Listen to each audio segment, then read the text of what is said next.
لقد كان لكم في رسول الله أسوة حسنة لمن كان يرجو الله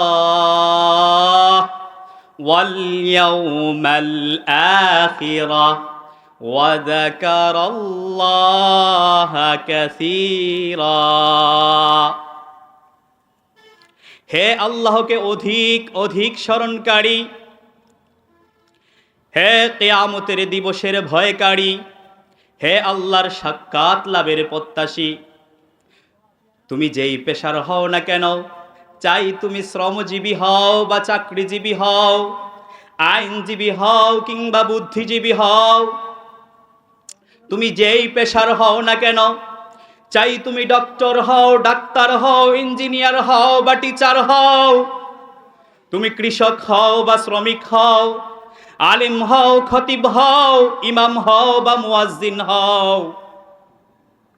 নেতা হও, মেম্বার হও, চেয়ারম্যান হও, এমপি হও বা মন্ত্রী হও, তুমি যেই বয়সের হও না কেন, চাই তুমি শিশু হও, কিশোর হও, যুবক হও বা বৃদ্ধ হও, তোমার জন্য রয়েছে নবী মুহাম্মাদুর রাসূলুল্লাহ সাল্লাল্লাহু আলাইহি ওয়াসাল্লামের মাঝে উত্তম আদর্শ। সুবহানাল্লাহ। মুফাসসিরিনে কেরাম এই আয়াতের ব্যাখ্যায় বলেন যে এই আয়াত দ্বারা আল্লাহ রাব্বুল আলামিন ঘোষণা করতে চাচ্ছেন যে পৃথিবীর সমস্ত মানুষের জন্য একমাত্র পরিপূর্ণ ও উৎকৃষ্ট জীবন আদর্শ রয়েছে নবী মুহাম্মাদুর রাসূলুল্লাহ সাল্লাল্লাহু আলাইহি ওয়াসাল্লামের জীবনে। বিশেষ করে যারা মুমিন তাদের জন্য আল্লাহ রাব্বুল আলামিন এই আয়াতের মধ্যে নির্দেশ দেন যে যারা কিয়ামতের দিবসকে বিশ্বাস করো, যারা আমি আল্লাহ রাব্বুল আলামিনের সাক্ষাৎ লাভের প্রত্যাশী, জেনে রাখো তোমাদের জন্য নবী মুহাম্মাদুর রাসূলুল্লাহ সাল্লাল্লাহু আলাইহি ওয়াসাল্লাম হচ্ছেন উত্তম আদর্শ। আল্লাহু আকবার। Britain, the super country of the world, এই ব্রিটেনের একটি মিউজিয়ামের গেটে লেখা আছে, as a father, as a teacher, as a leader, as a lawmaker, as a lawgiver, as a president, as a reformer of the society, Muhammad sallallahu alayhi wa sallam is the model of the world. Subhanallah. পিতা, শিক্ষক কিংবা নেতা, আইন প্রণেতা, আইন বিধাতা, সমাজ সংস্কারক কিংবা রাষ্ট্রনায়ক, সব কিছুর মানদণ্ডে নবী মুহাম্মাদুর রাসূলুল্লাহ সাল্লাল্লাহু আলাইহি ওয়াসাল্লাম হচ্ছেন এই পৃথিবীর মডেল অফ দ্য ওয়ার্ল্ড। আল্লাহু আকবার। সম্মানিত হাজিরিন, আমি আজকে চেষ্টা করব in the light of Quran and Sunnah, কোরআন এবং সুন্নাতের আলোকে আপনাদেরকে যে বিশ্বনবী সাল্লাল্লাহু আলাইহি ওয়াসাল্লাম আমাদের জন্য কত বড় মহামানব সেটা বোঝানোর চেষ্টা করব ইনশাআল্লাহ। যদি মহান রব্বুল আলামিন আমাকে তৌফিক দান করেন, আমি যেন ইখলাসের সাথে এবং আপনারা যেন আমলের নিয়তে শুনেন, আর আমি যেন ইখলাসের সাথে বলতে পারি, মহান আল্লাহ তাআলার কাছে সেই তৌফিক আমি কামনা করছি। ওয়ামা তাওফীক ইল্লা বিল্লাহ। সম্মানিত হাজিরিন, বিশ্বনবী সাল্লাল্লাহু আলাইহি ওয়াসাল্লাম যে কেমন মহামানব ছিলেন। চাচা আবু তালিব এবং রাসূল করিম সাল্লাল্লাহু আলাইহি ওয়াসাল্লামের মাঝে কথোপকথন। চাচা আবু তালিব বলেন, ভাতিজা, আমি জানি তুমি একদিন অনেক অনেক বড় হবা। আল্লাহ রাসূল সাল্লাল্লাহু আলাইহি ওয়াসাল্লাম বলেন, চাচা কিভাবে? আবু তালিব বলেন, তোমার জন্মের দিন আমি তোমার মায়ের কাছ থেকে যা শুনেছি এবং আমি নিজ চোখে যা দেখেছি, এটা প্রমাণ করে তুমি বিশ্বের কোনো সাধারণ সন্তান নয়। আল্লাহ রাসূল সাল্লাল্লাহু আলাইহি ওয়াসাল্লাম বলেন, চাচা আপনি কি দেখেছেন, কি শুনেছেন? আবু তালিব বলেন, ভাতিজা, পৃথিবীর সন্তানেরা যখন ভূমিষ্ঠ হয়, তখন ভূমিষ্ঠ হওয়ার সময় তার মায়ের পেটের ভিতর থেকে দুর্গন্ধ ছড়িয়ে ছড়িয়ে এই পৃথিবীতে আসে। কিন্তু তুমি একমাত্র সন্তান, তুমি যখন পৃথিবীতে আসো, কান্নাল মিশকাতা ফুস, মেশকে আম্বরের ঘ্রাণে সারা ঘর বিমোহিত হয়ে গিয়েছিল। সুবহানাল্লাহ। ভাতিজা, পৃথিবীর সন্তানেরা যখন দুনিয়াতে আসে তখন অপরিষ্কার অবস্থায় আসে। তাদের শরীরে রক্ত লাগা থাকে, রক্ত লেগে থাকে, রক্ত মাখা শরীর নিয়ে তারা পৃথিবীতে আসে। কিন্তু তুমি একমাত্র সন্তান, কে যেন তোমাকে পরিষ্কার পরিচ্ছন্ন করে একদম নিট অ্যান্ড ক্লিন করে এই পৃথিবীতে পাঠিয়েছে। আল্লাহু আকবার। পৃথিবীর সন্তানেরা দুনিয়াতে আসার পর তাদেরকে খতনা করতে হয়, তাদের মায়ের সাথে সংযুক্ত থাকা নাড়ি কাটতে হয়। কিন্তু তুমি মাখতুনান, শামাইল তিরমিজির বর্ণনা, তোমাকে তোমার খতনা সম্পন্ন করে তোমার নাড়ি কেটে তোমাকে দুনিয়াতে পাঠানো হয়েছে। আল্লাহু আকবার। মুসলমান ভালো করে বুঝবেন, তুমি যখন, আবু তালিব বলেন, ভাতিজা, তুমি ভূমিষ্ঠ হওয়ার পর ধাত্রী যখন তোমাকে খাটের মধ্যে শোয়াইয়া রাখে, তোমাকে শোয়াইতে রাখতে দেরি হয়, কিন্তু তুমি তোমার রবের পায়ে সেজদায় লুঠে পড়তে দেরি করো নাই। সুবহানাল্লাহ। কুলতা মা কুলতা ইয়া মুহাম্মদ, সেজদায় পড়ে তুমি যেন কি যেন তোমার রবের সাথে আলাপচারিতায় লিপ্ত হয়ে গিয়েছিলে। সেজদা থেকে উঠার পর তাশাহুদের সূরতে বসে শাহাদাত আঙ্গুলটা উঠিয়ে কুলতা মা কুলতা ইয়া মুহাম্মদ, তুমি যেন কি বলতেছিলে। যখন খাট থেকে তোমার মায়ের কুলে তোমাকে দেয়া হয়, তোমার মায়ের কুলে দিতে দেরি, সাথে সাথে তোমার ঘরের ছাদ ফাটতে দেরি হয় নাই। আকাশ থেকে ফেরেশতাদের উদ্দেশ্যে বলা হচ্ছিল, আইয়ুহাল মালাইকা গায়্যিবু হাযা তিফ ওয়া তুফু মাশারিকাল আরদি ওয়া মাগারিবিহা।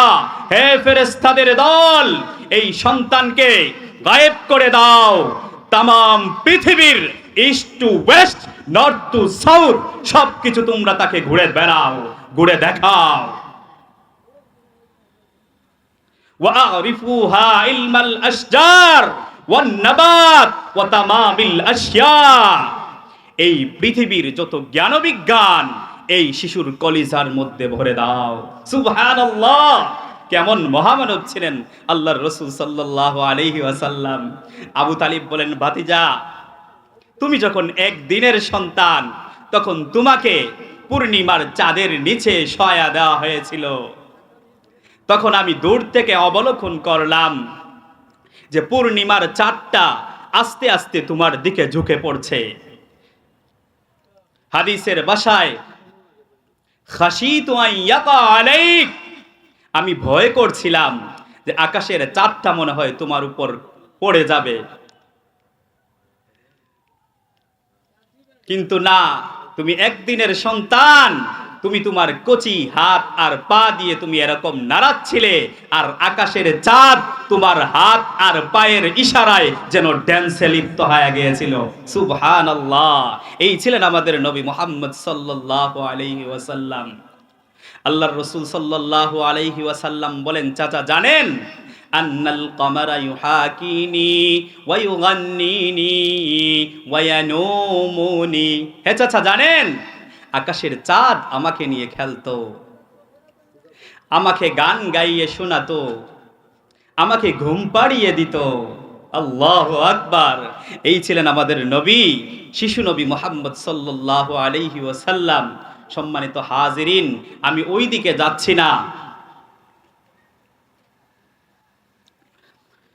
রাসূলের জন্ম নিয়ে যদি আলোচনা করি তাহলে অনেক সময়ের প্রয়োজন।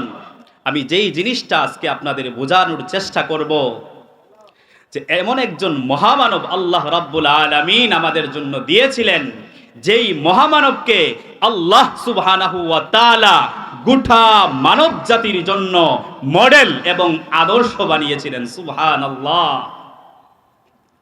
আল্লাহ রাব্বুল আলামিন পবিত্র কোরআনুল কারীমের 33 নম্বর সূরা সূরাতুল আহজাবের 21 নং আয়াতে বলেন, সবাই আমার সাথে পড়ুন, লাকাদ কানা লাকুম ফি রাসূলিল্লাহি উসওয়াতুন হাসানাহ লিমান কানা ইয়ারজুল্লাহ ওয়াল ইয়াউমাল আখিরাহ ওয়া যাকারাল্লাহা কাসীরা। হে আল্লাহকে অধিক অধিক স্মরণকারী, হে কিয়ামতের দিবসের ভয়কারী, হে আল্লাহর সাক্ষাৎ লাভের প্রত্যাশী, তুমি যেই পেশার হও না কেন, চাই তুমি শ্রমজীবী হও বা চাকরিজীবী হও, আইনজীবী হও কিংবা বুদ্ধিজীবী হও, তুমি যেই পেশার হও না কেন, চাই তুমি ডক্টর হও, ডাক্তার হও, ইঞ্জিনিয়ার হও বা টিচার হও, তুমি কৃষক হও বা শ্রমিক হও, আলিম হও, খতিব হও, ইমাম হও বা মুয়াজ্জিন হও, নেতা হও, মেম্বার হও, চেয়ারম্যান হও, এমপি হও বা মন্ত্রী হও, তুমি যেই বয়সের হও না কেন, চাই তুমি শিশু হও, কিশোর হও, যুবক হও বা বৃদ্ধ হও, তোমার জন্য রয়েছে নবী মুহাম্মাদুর রাসূলুল্লাহ সাল্লাল্লাহু আলাইহি ওয়াসাল্লামের মাঝে উত্তম আদর্শ। সুবহানাল্লাহ। মুফাসসিরিনে কেরাম এই আয়াতের ব্যাখ্যায় বলেন যে এই আয়াত দ্বারা আল্লাহ রাব্বুল আলামিন ঘোষণা করতে চাচ্ছেন যে পৃথিবীর সমস্ত মানুষের জন্য একমাত্র পরিপূর্ণ ও উৎকৃষ্ট জীবন আদর্শ রয়েছে নবী মুহাম্মাদুর রাসূলুল্লাহ সাল্লাল্লাহু আলাইহি ওয়াসাল্লামের জীবনে। বিশেষ করে যারা মুমিন তাদের জন্য আল্লাহ রাব্বুল আলামিন এই আয়াতের মধ্যে নির্দেশ দেন যে যারা কিয়ামতের দিবসকে বিশ্বাস করো, যারা আমি আল্লাহ রাব্বুল আলামিনের সাক্ষাৎ লাভের প্রত্যাশী, জেনে রাখো তোমাদের জন্য নবী মুহাম্মাদুর রাসূলুল্লাহ সাল্লাল্লাহু আলাইহি ওয়াসাল্লাম হচ্ছেন উত্তম আদর্শ। আল্লাহু আকবার। সম্মানিত হাজিরিন, এই আয়াতের ব্যাখ্যায় বিশ্ববিখ্যাত তাফসিরে ইবনে কাসিরের মধ্যে বর্ণিত হয়েছে যে যারা কিয়ামতের দিবসের পরকালের সফলতা লাভের প্রত্যাশী, যারা সফলতা কামনা করে, যারা আল্লাহর দিদার লাভের প্রত্যাশী, তাদের জন্য নবী মুহাম্মাদুর রাসূলুল্লাহ সাল্লাল্লাহু আলাইহি ওয়াসাল্লামের অনুকরণ ফলদায়ক এবং কার্যকর হবে। প্রক্ষান্তরে যারা মুনাফিক ছিল ওই যুগে, যারা রাসূলের আদর্শকে গুরুত্ব দেয় নাই, তারা ধ্বংস হয়ে গিয়েছিল। আল্লামা জালালউদ্দিন সুয়ুতি রাহিমাহুল্লাহু তাআলা আনহু তার তাফসিরে জালালাইনের মধ্যে এই আয়াতের ব্যাখ্যায় লিখেন যে বিশ্ববাসীর জন্য সবচেয়ে উত্তম এবং উৎকৃষ্ট আদর্শ হচ্ছে নবী মুহাম্মাদুর রাসূলুল্লাহ সাল্লাল্লাহু আলাইহি ওয়াসাল্লামের জীবনে।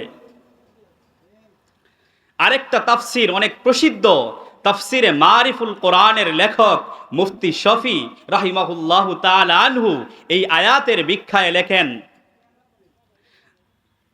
যারা সমাজে ন্যায় বিচার, পরিবারে, রাষ্ট্র পরিচালনায় এবং জীবনের বিভিন্ন ক্ষেত্রে আদর্শ খুঁজে, তাদের জন্য উত্তম আদর্শ হচ্ছেন নবী মুহাম্মাদুর রাসূলুল্লাহ সাল্লাল্লাহু আলাইহি ওয়াসাল্লাম।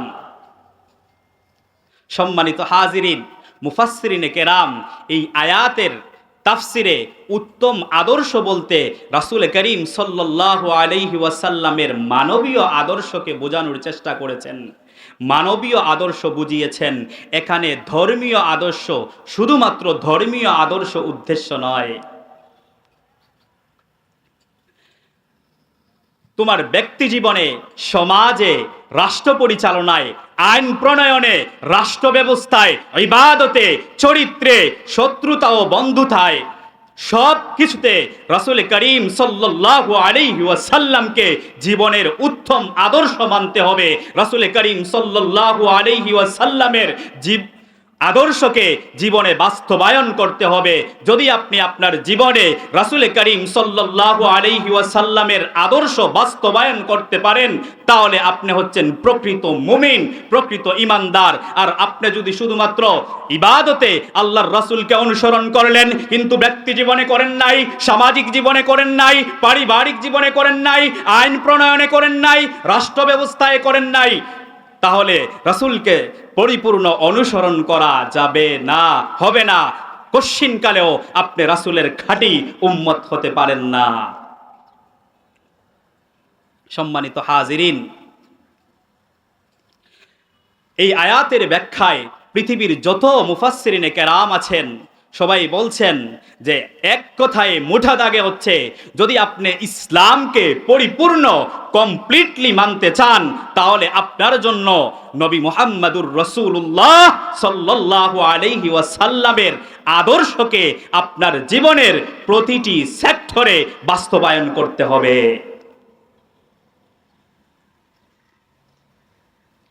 আল্লাহু আকবার।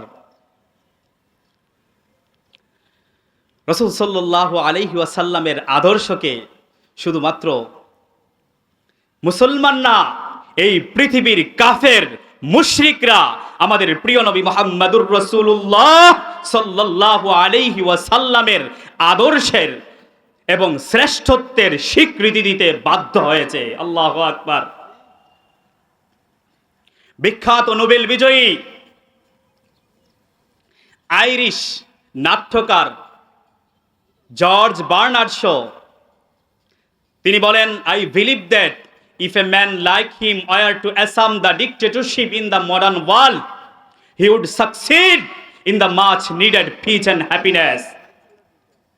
বার্নার্ড শো বলেন, আমি বিশ্বাস করি আজও যদি বিশ্বের মানব জাতিকে পরিচালিত করার জন্য নবী মুহাম্মদুর রাসূলুল্লাহ সাল্লাল্লাহু আলাইহি ওয়াসাল্লামের আদর্শের অনুসারী রাসূল সাল্লাল্লাহু আলাইহি ওয়াসাল্লামের মতো কোনো ব্যক্তি বিশ্ব নেতৃত্বের আসনে অধিষ্ঠিত হতেন, তাহলে এই বিশ্বের যাবতীয় জটিল সমস্যার সমাধান করে বিশ্ববাসীকে সুখে এবং শান্তিতে থাকার একটি সুন্দর ব্যবস্থা করে দিতে তিনি সক্ষম হতেন।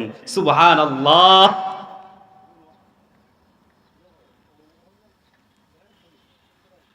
মুসলমান বেশি দিন আগের কথা নয়, আমেরিকার জ্যোতির্বিজ্ঞানী ডক্টর মাইকেল এইচ হার্ট, সে একটি বই লিখল, সেই বইটির নাম হচ্ছে দি 100। যেই বইয়ের শিরোনাম ছিল এ ranking of the most influential person in history, যে পৃথিবীর মানব ইতিহাসে সর্বাধিক প্রভাব বিস্তারকারী 100 জন মনীষীর জীবনী নিয়ে লেখা এই বইটি। এই বইয়ের মধ্যে ইসলামের নবী মুহাম্মদুর রাসূলুল্লাহ সাল্লাল্লাহু আলাইহি ওয়াসাল্লামের নাম ছিল। যিশু খ্রিস্ট ধর্মের প্রবক্তা যিশু খ্রিস্ট নবী ঈসা আলাইহিস সালামের নাম ছিল। ইহুদিদের নবী মূসা আলাইহিস সালামের নাম ছিল। সমাজতন্ত্রের প্রবক্তা কার্ল মার্কস, লেনিন এবং স্টালিনের নাম ছিল। হিন্দুদের ধর্মগুরু শ্রীরাম কৃষ্ণের নাম ছিল। বৌদ্ধদের ধর্ম প্রবক্তা গৌতম বুদ্ধের নাম ছিল।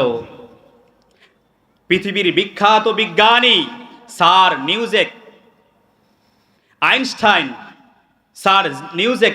আইজ্যাক নিউটন ও আলবার্ট আইনস্টাইনের নাম ছিল। কিন্তু প্রশ্ন হচ্ছে, who is the most greatest person on the earth and who has had the most influence in world history? কে এই পৃথিবীর সর্বশ্রেষ্ঠ মহামানব? মানব ইতিহাসে কার প্রভাব সর্বাধিক? আল্লাহু আকবার। ডক্টর মাইকেল এইচ হার্ট বলে, এই নিয়ে আমি অনেক গবেষণা করলাম। দীর্ঘদিন গবেষণার পর, অনেক ব্যাখ্যা বিশ্লেষণের পর আমি এই সিদ্ধান্তে উপনীত হলাম, এই বইয়ের প্রথম নাম যদি লিখতে হয় তাহলে নবী মুসা হবে না, নবী ঈসা হবে না, লেনিন হবে না, স্টালিন হবে না, আইনস্টাইন হবে না, কার্ল মার্কস হবে না। এই বইয়ের প্রথম নাম যদি লিখতে হয় তাহলে যিনি আমার আপনার নবী, মানবতার কাণ্ডারি, বিশ্ব মানবতার কাণ্ডারি নবী মুহাম্মাদুর রাসূলুল্লাহ সাল্লাল্লাহু আলাইহি ওয়াসাল্লামের নাম লিখতে হবে। এরপর ডক্টর মাইকেল এইচ হার্ট ব্যর্থহীন কণ্ঠে বলে দিল, দ্য প্রফেট মুহাম্মদ সাল্লাল্লাহু আলাইহি ওয়াসাল্লাম was not a ordinary prophet, he was not a ordinary person, but he is the model of the world. সুবহানাল্লাহ। ডক্টর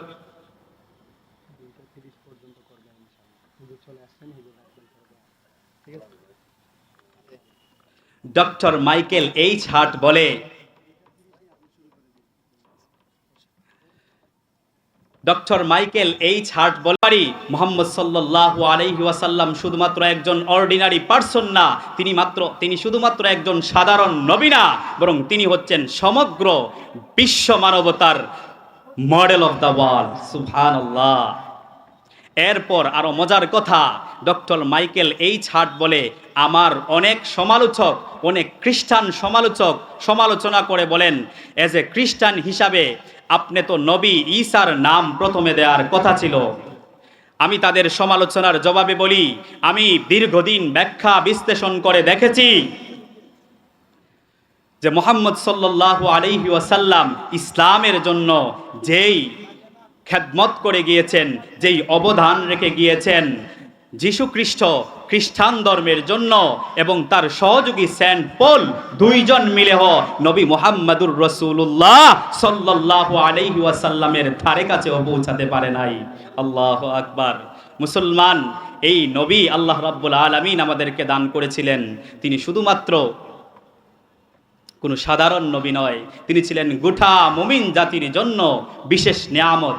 আল্লাহ রাব্বুল আলামিন সূরাতুল আলে ইমরানের 164 নম্বর আয়াতে বলেন, পড়েন আমার সাথে, লাকাদ মান্নাল্লাহু আলাল মুমিনিন ইয বাআসা ফীহিম রাসূলাম মিন আনফুসিহিম ইয়াতলু আলাইহিম আয়াতিহি ওয়া ইউযাক্কিহিম ওয়া ইউআল্লিমুহুমুল কিতাবা ওয়াল হিকমা ওয়া ইন কানু মিন ক্বাবলু লাফী দালালিম মুবিন।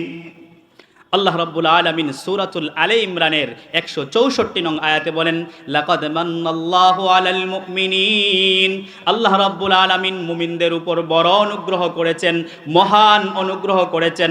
মুফাসসিরিনে কেরাম এই মহান অনুগ্রহের ব্যাখ্যায় লিখেন, এখানে মহান অনুগ্রহ বলতে নবী মুহাম্মদ সাল্লাল্লাহু আলাইহি ওয়াসাল্লামের প্রেরণ বোঝানো হয়েছে।